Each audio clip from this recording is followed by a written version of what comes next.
A town with a population of 90,000 has had its streets abandoned by police and been left with just 10 officers on duty at a time. Residents of Hartlepool, County Durham, band together to patrol their neighborhoods after police failed to respond to a spate of thefts and burglaries. Locals have taken to solving their own crimes on Facebook after budget cuts saw the number of frontline officers at Cleveland Police slashed by 500 in the past 8 years. Politicians said police had given up responding to some calls from hard-working taxpayers and warned that the situation is similar in towns across Britain. They complain that the Cleveland force receives less funding than more affluent areas, while struggling with high crime in Hartlepool, Redcar, Cleveland, Stockton, and Middlesbrough.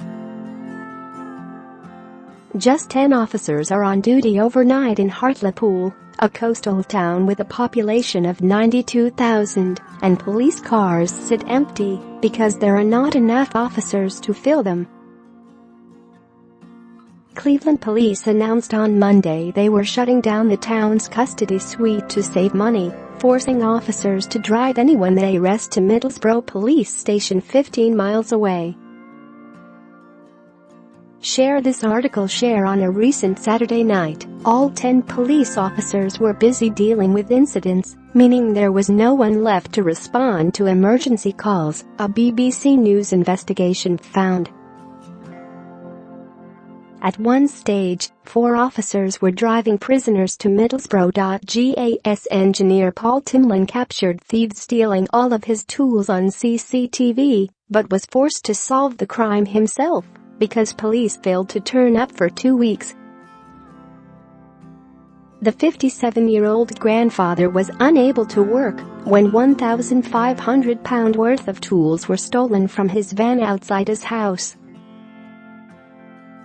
Mr. Timlin posted footage of the theft on Facebook, and when someone recognized the thieves, he contacted a local hard man who persuaded them to return the tools.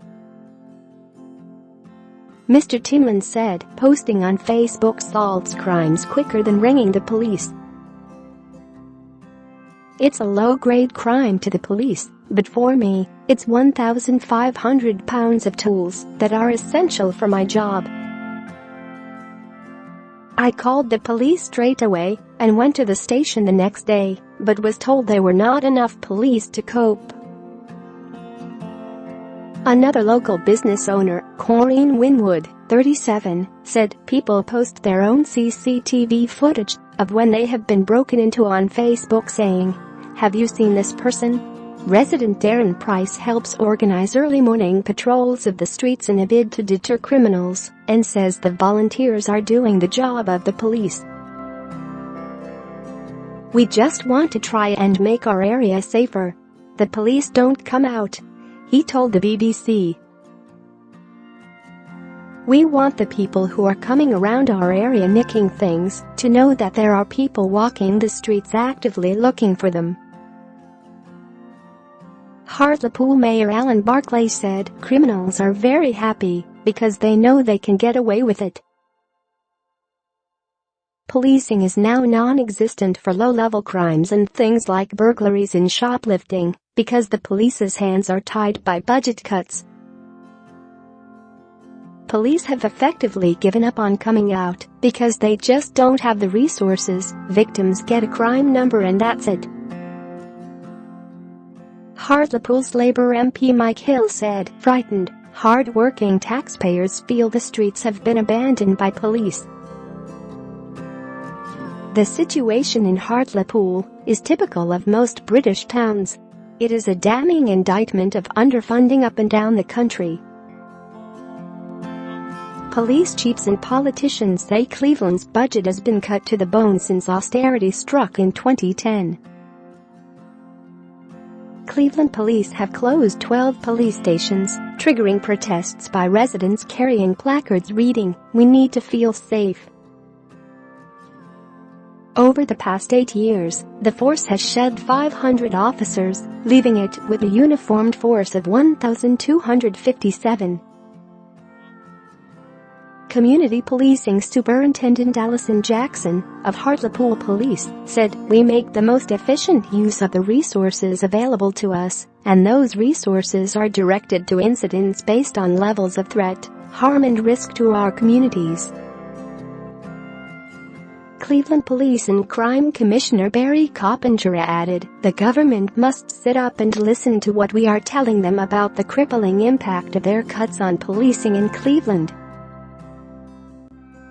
In Bristol, thieves breaking into 3 vans at one property were caught on CCTV, but the owners claim police refused to investigate or even watch the video.